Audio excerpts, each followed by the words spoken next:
hold on, because people need the quiet of weapons, the quiet of arms.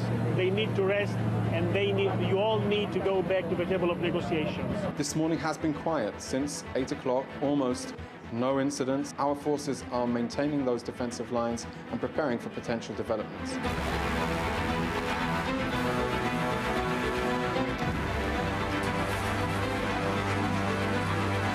Atrocities committed by Israel required immediate reaction from us.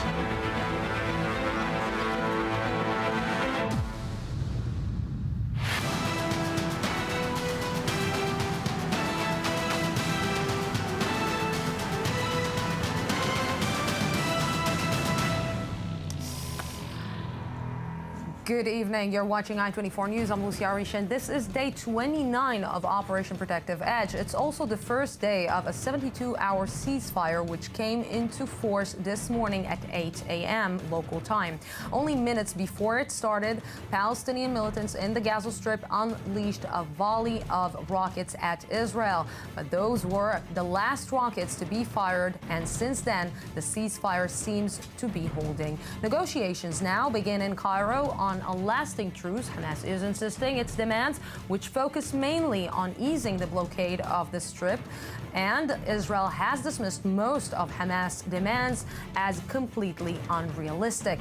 And with the ceasefire holding, a tense quiet is prevailing along the Israel-Gaza border. Israel said it has completed its tunnel-destroying mission, although there might be 2 or 3 tunnels that they haven't found yet. Troops has pulled out of the Gaza Strip, but Hamas military officials warn that the operation is not over yet. And tonight, to start talking, continue talking about this current operation, I'm joined by Reserve Major General Danny Yatom, the former head of the Mossad Intelligence Agency. Good evening. Thank you very much for coming. Good evening, Lucy. And also David Tzul, a member of parliament for the centrist Nu'a Party, and of course former commander of the border police. Good evening. Thank you very much for coming. We can say that this is the first day of the ceasefire. Can we say that it's the last day of the operation, or this operation is going to continue in one way or another, and Israel will continue its routine in the south? If the ceasefire will hold and there will be no violation on the Palestinian side, on the Hamas side, and on the Israeli side, Israel is ready to continue, as far as I understand it. Israel is ready to continue the ceasefire. I have a big question mark concerning the Hamas. Either the Hamas is going to violate it or not. But as long as there will be no violation, it won't be the last day of the ceasefire or the last day of the operation. And there is an inner connection between the truce and the operation. Once the truce breaks down, the operation will continue. I agree with Mr. Yatom, and I think that the mutual interest in this ceasefire is to hold the fire. I think the military already announced that they finished this tactical mission which they got from the cabinet to destroy the tunnels, the terror tunnels. About the missiles, it's something which is probably in the hand of the Hamas. And the Prime Minister said it also at the first day of this cycle of violence. He said the quiet will be answered by quiet. So we are back in the first week. We're now in Cairo on the talking, and we have to see what's going to come from those talking. Before we will continue, we just want to see how this day looked like, and this item by I24 News correspondent Ori Shapira looks at the day which just passed. After nearly a month of intensive fighting, calm finally came to Israel and the Gaza Strip. So far, the 72-hour truce ceasefire announced last night appears to be holding, but both sides are skeptical and suspicious regarding the possibilities of long-term normalization in the region. I don't think anything is going to come about the ceasefire. I think they're going to carry on attacking us, and I hope that I'm wrong. We don't know what to do. Look at our houses and our children. Everything is destroyed. All my children are stranded in the schools. Where are we supposed to go? وين بدنا نروح؟ Israel has pulled its ground troops out of the Strip, and senior military officers said that Hamas tunnels have been destroyed. But the troops remain on the border, on standby in case they have to go in again. Palestinian Foreign Minister Riyad al-Malki called the International Criminal Court in Hague to investigate what he described as Israeli war crimes. What has really happened recently against the Palestinian people in Gaza, atrocities committed by Israel, required immediate reaction from us. In the meantime, the attempts to spread terror inside Israel continue. An Israeli security guard was stabbed in the city of Ma'ale Adumim, only a few kilometers from Jerusalem. As more Israeli forces are leaving the Strip, the main attention now is fixing the damage both sides suffered. But since the situation can explode any second now, Israelis and Palestinians remain on high alert, waiting to hear a clear message from Cairo, Gaza, and Jerusalem. Can Israel speak with Hamas in the language that it's speaking with? And I'm preferring by this sentence, quiet will be answered with quiet, because it seems that this language Hamas doesn't understand. Well, remember that in 2012, this was the main settlement, that everybody were talking. We don't talk directly with the Hamas, but the talking to Hamas, the messages to the Hamas went through Egypt, and Egypt now is on the very much organizing all these talks, and I think the Hamas will understand it very well, because we saw the pictures. We're very much, I must say that we feel sorry for the people in Gaza. We don't have nothing against the Palestinian in Gaza. The problem is with the Hamas, and the Hamas, for the sake of the Gaza people, have to step down. Mr. Iton.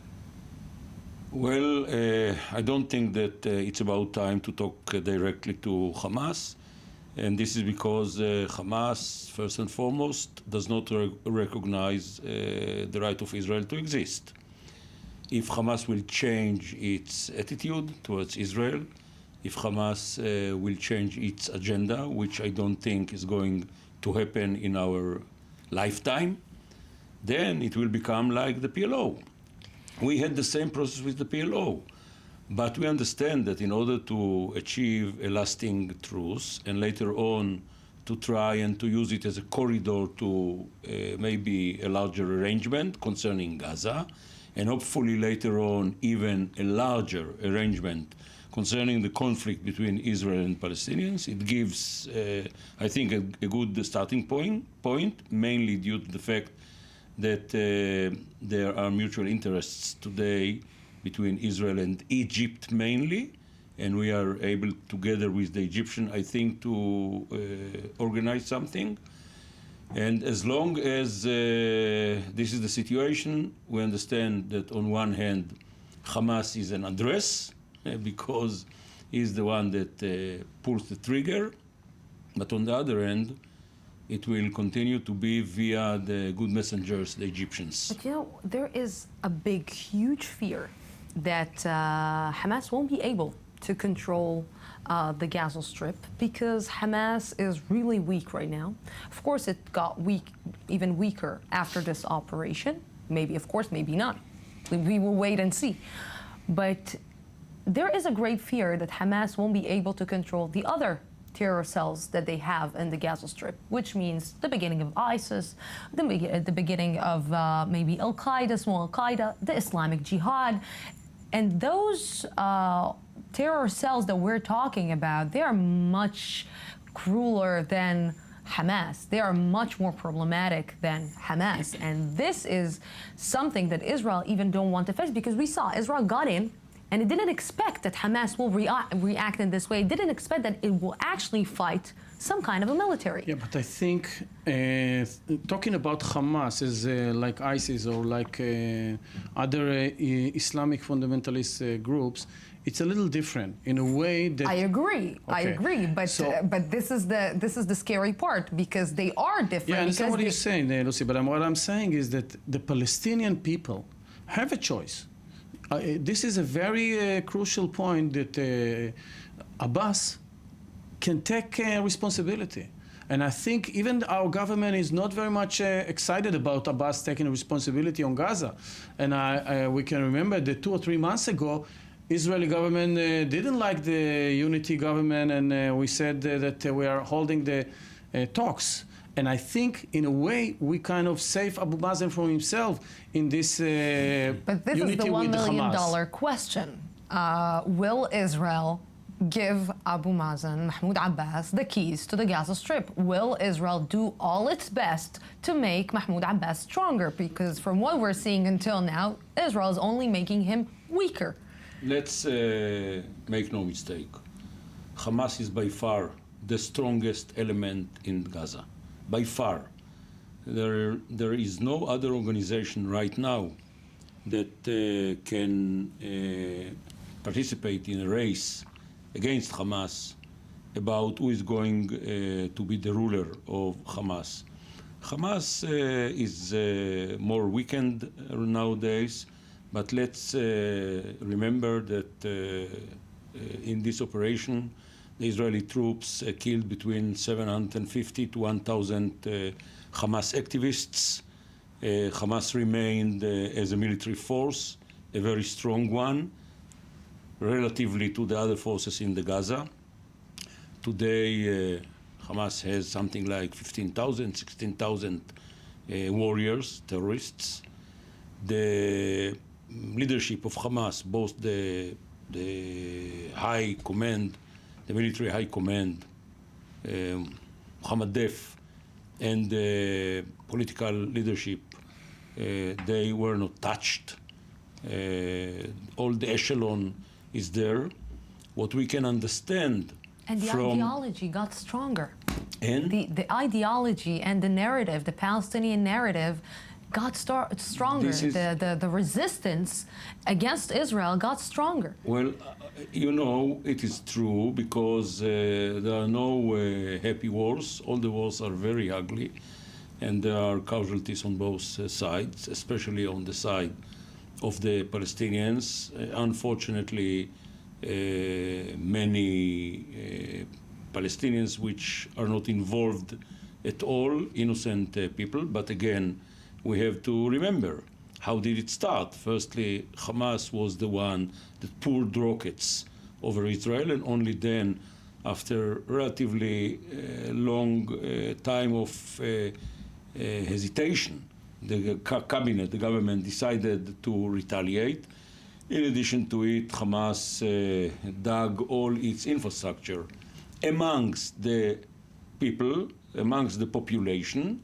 They hide and they hide behind the backs of the population. They use the population as a human shield. So I'm not sure that everybody in Gaza is happy about Hamas. But I think that many of them fight since 1982. It's the first time that they really gave a fight. I don't see the same phenomena that happened in Egypt, of uprising of the population against the ruler, meaningly against Hamas. This is not going to happen. Many of them are afraid, and many of them think ideologically the same like Hamas. Or they are being trapped. Yeah, unfortunately, the only realistic way, and I got back to your other question, is to try and to help Abu Mazen to control Gaza. Remember that the Oslo agreement was signed between Israel and the PLO, not between Israel and Hamas. So Abu Mazen, I think, is a partner. Maybe there are many, many cabinet ministers in Israel that do not share the same view like me, but he is the partner because I don't see anybody else that can represent today the Palestinian people.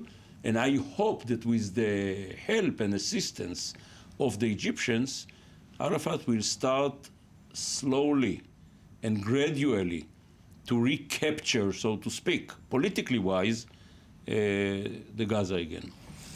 Before you will answer this, I just want to go right now live to our I24 News correspondent, Shahal Peled, who's standing in Ashkelon, that for the first time in 29 days is actually receiving some quiet.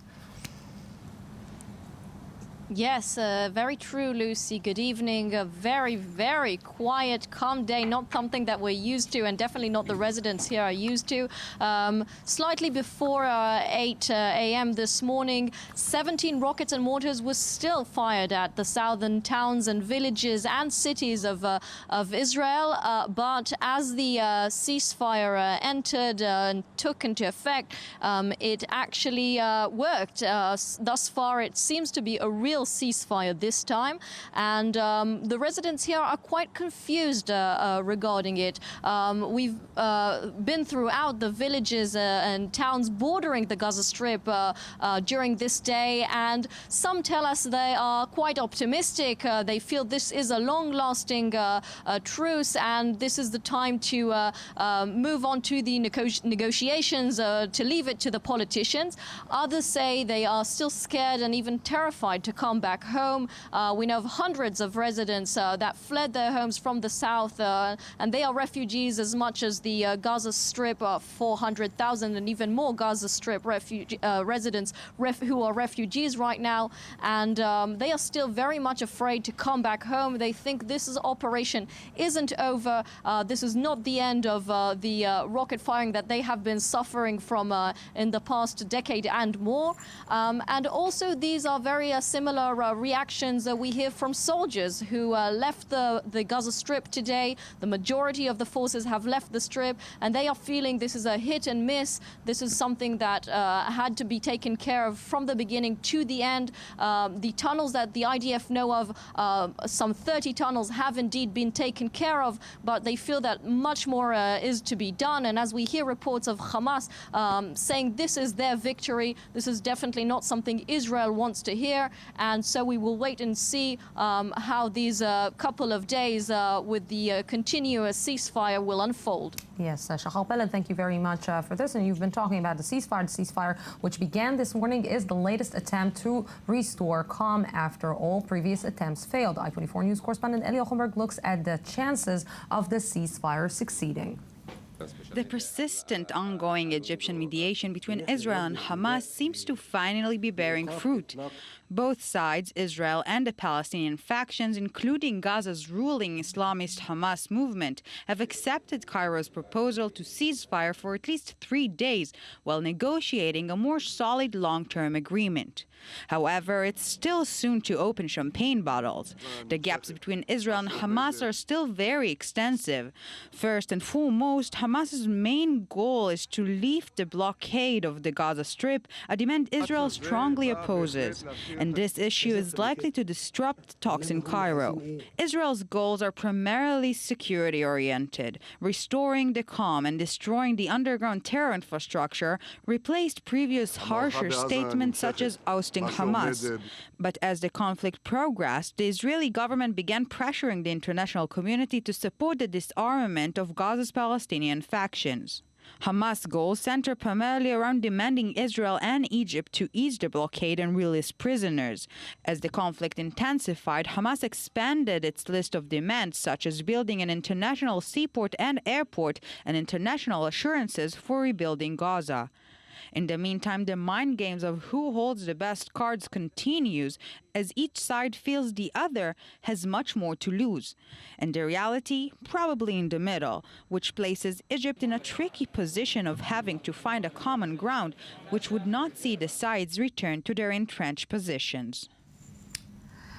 And joining us also to this panel to see if the situation is tricky for Egypt or not, former ambassador to Egypt, Itzhak Levanon. Good evening. Thank you very much for coming. Lucy.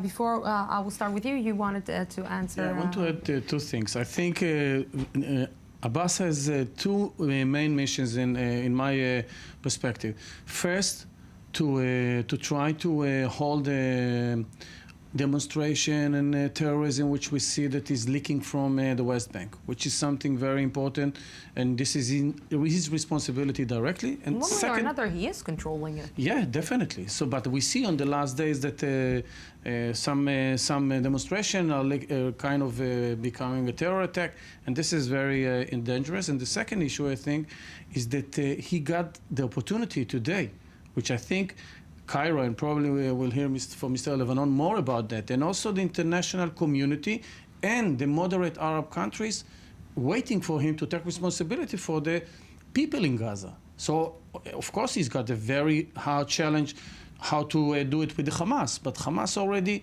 accepted to be part of his government, and for Israel definitely it's going to be a big challenge to recognize that Hamas can be maybe part of this unity government. So I'm not sure the cabinet will take it. We'll ask what is stopping Benjamin Netanyahu from taking a decision at this point. Is it a tricky situation for Egypt, or Egypt is actually becoming the messiah of the Palestinians? No, I think that you are exaggerating and making the Messiah. But I think that Egypt is full speed ahead, in this process. They decided a month ago, they waited until the Hamas and the Islamic Jihad will accept the ceasefire. Finally, after 1 month, they accepted. And since then, they are fully involved in this process in order to bring the two sides together. But there's a point which is very important. Egypt also has its own position. They have its own mind, concerning few things, because the Palestinians and Hamas particularly, they are asking, for instance, the opening wide open doors, of the Rafah passage. It won't happen. Well, look, I don't know if it will not happen, because in the past, Egypt says it will not happen, and it happened, randomly, sometimes sporadically. They open it and they close it. I think that this will continue in the future, claiming that we are going to open it for special cases, and they can claim toward the Palestinians and the world that it is open, but in fact it's open for 3 hours or 4 hours or 5 hours. So Egypt has also a few their own involvement. The second point is it managed to block Qatar and Turkey by this definitely move. In the realm of the Middle East regional players. I think that Egypt had a success in front of Turkey, which is irrelevant completely. And Qatar understood that it will be soon very irrelevant, less, than the fact that they have to inject a lot of money in order to construct Gaza again. This is the role that everybody is keeping for Qatar. The money, give the money and stay aside. But there is another point which we have to take into account. I think, although we don't have a lot of leaks, from the talks in Cairo, it seems to me that Egypt has a firm standing towards Hamas in order to bring Hamas into a certain consciousness that, look, you might have claims, you might have demands, but you are not going to reach all the demands, and definitely not most of them. So they're trying to convince Hamas to slow down a little bit, to calm down, to take some of the demands out in order that you can move. The first priority for Egypt is the 72 hours of the ceasefire, which should be extended probably indefinitely. It is not only Egypt that, of course, has its interests. It is also Israel and Hamas. And by the way, I think that Egypt succeeded in blocking Qatar because it is backed by Saudi Arabia and some other very strong Gulf Arab countries.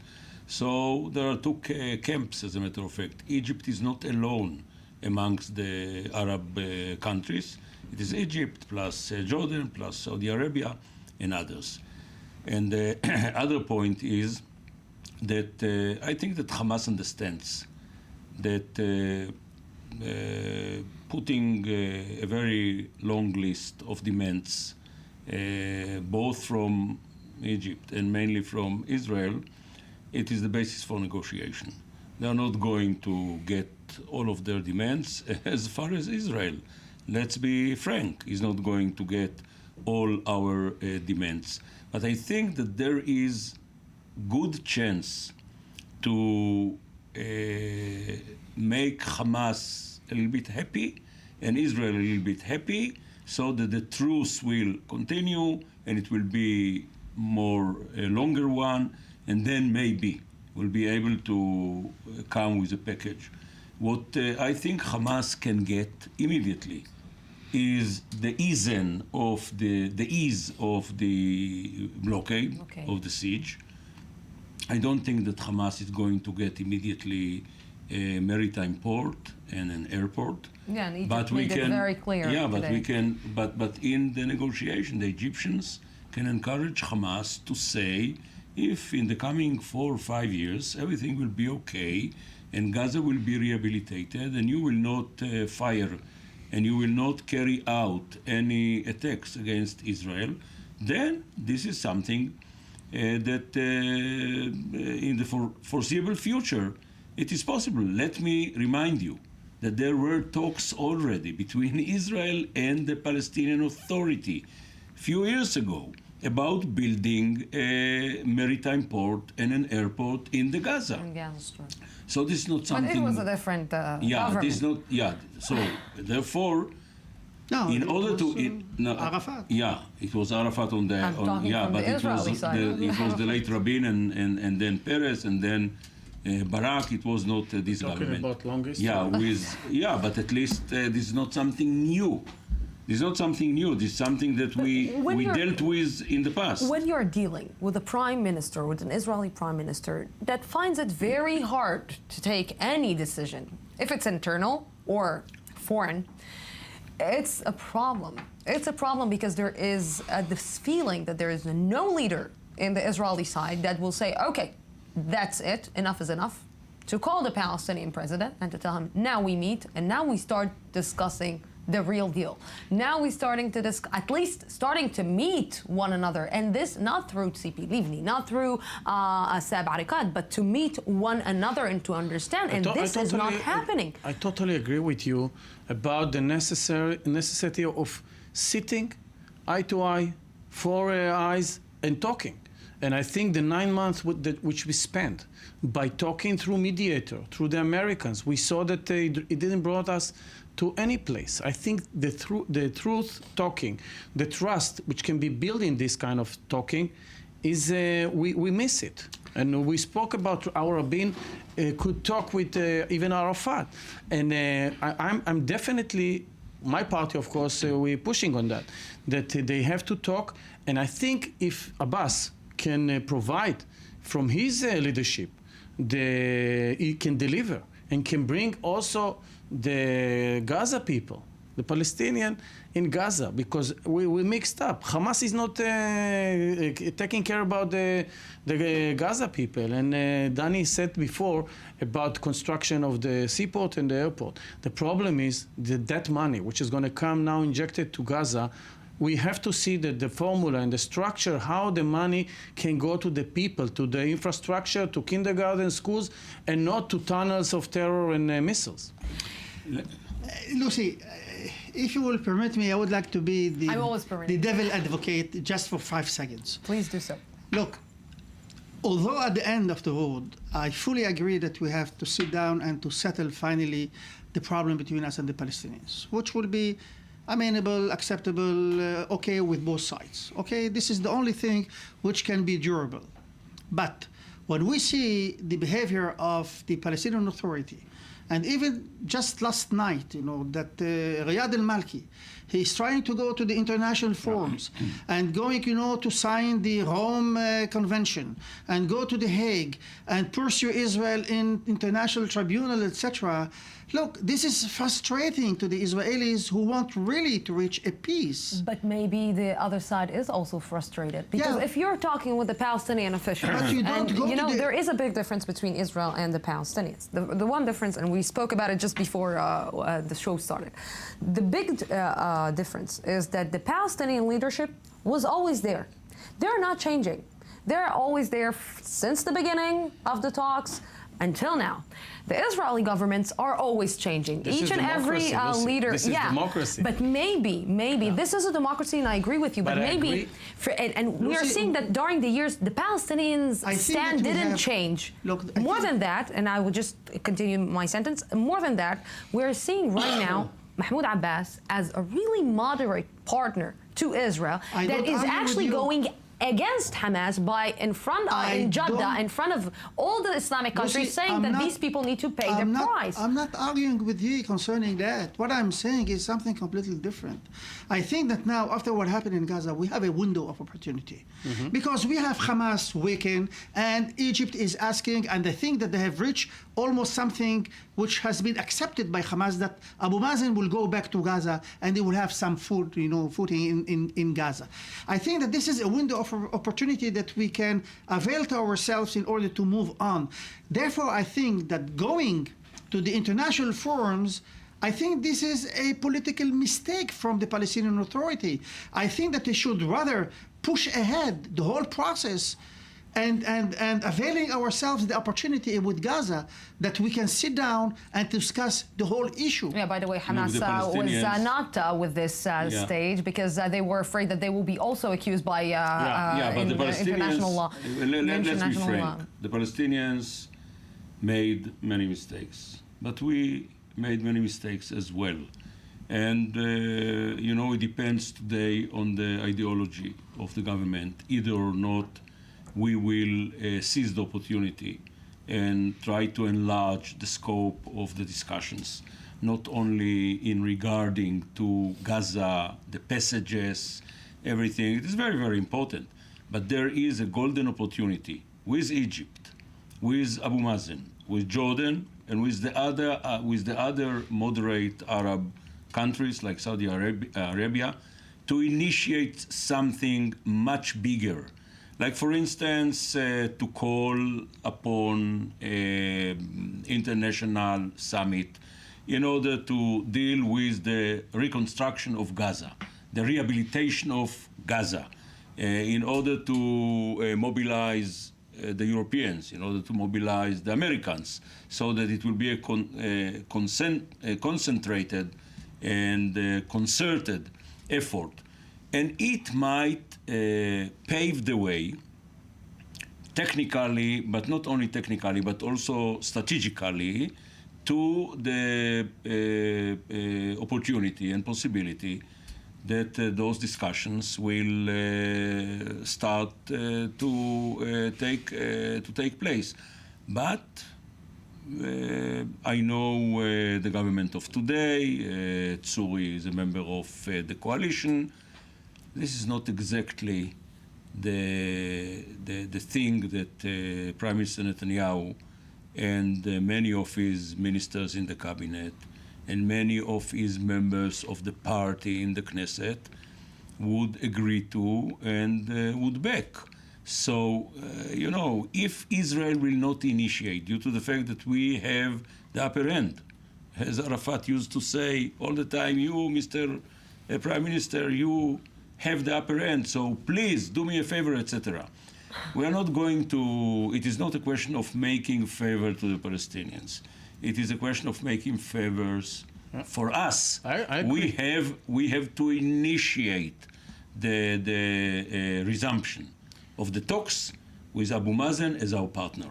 I agree. I want to say two main things. First of all, negotiating and bringing a political solution is the only way to solve this conflict. That's it. I mean, we've been there. I fought, and me and Danny fought together. I know Gaza streets better than maybe Tel Aviv streets and Nablus and any place you can mention.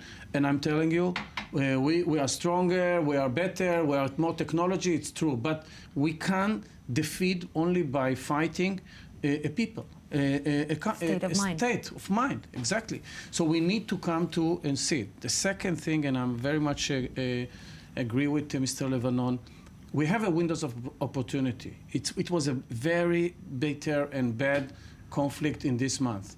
And I think from that point, we can go to a positive point, because we see kind of a moderate countries moving in. And we have to do it. Otherwise, as you said before, Lucy, we can find ourselves with a vacuum in Gaza, and we will see more radical. And we saw it on the history. We started with Nabih Berri in Lebanon. We finished with Moussaoui and then Nasrallah. We started with the Fatah in Gaza, and we finished with Sheikh Yassin. The war started with Al-Qaeda and finished with Daesh and ISIS and ISIL. And not finished yet. And not finished yet. Although we are not missing Al-Qaeda, yeah. But again, what I'm saying is, the deal which maybe we could sign in 2000 or even in 95 or 96 is something which maybe today we are very much missing today. Yes, in my opinion. David and Mr. Dani Yatom, thank you very much for being with me. Thank you. Mr. Lebanon, you're still here. You're not going anywhere. But I want to go right now, yes, live to the Gaza-Israel border, where our I24 News correspondent Shai Ben-Ari is standing. And Shai, you're not standing with a vest, which is already good news. Yes, Lucia. No, this tonight, basically, the reason for this is we're talking about one of the quietest day, perhaps since the beginning of this operation. We're talking about a ceasefire now in effect, a 72-hour ceasefire, which began at 8 o'clock local time. No aerial activity at the moment, no aerial bombardment, no artillery activity, no tank fire being witnessed very close to us here on the border. Basically, it seems that there's something different about this current ceasefire. We've seen a number of ceasefires, temporary ones, some have been longer, some have been shorter. But there seems to be something different about this one. It seems that right now, as the situation stands, both sides seem to have a vested interest in giving a chance to those talks in Cairo to see if those gaps can be bridged between the sides, and perhaps if we maybe even see white smoke over the skies of that Egyptian city. Now, we have been hearing of a number of voices of, say, disappointment from within the military and other sectors of Israeli society that perhaps this conflict in Gaza has not ended in what you could characterize as, say, a knockout victory. But others have also expressed a certain satisfaction with the functioning of the IDF forces, at least in terms of the tunnel threat. We're talking about 32 tunnels that the IDF has claimed it has destroyed, and we've also spoken to reservist soldiers today who told us that good work was done on that front. Of course, it's very difficult to say exactly what's going on underground when it comes to tunnels. It's very difficult to say with all degree of certainty that this threat has been wiped out. One threat that has not been wiped out is that of the rockets, of course. We received a reminder of that just before this ceasefire came into effect, with a major barrage being fired, a sort of a statement of, if not intent, then at least capability by Hamas that it retains a very significant rocket arsenal that has not been dealt with, let's say, sufficiently, and it still retains the capability to threaten Israel to a certain degree. Yes, definitely, Shai Ben-Ari. The most, something is good happening. It's the first time in 29 days when you're standing there, you're not saying the word bombardments behind me. Thank you very much for this for now. That's right.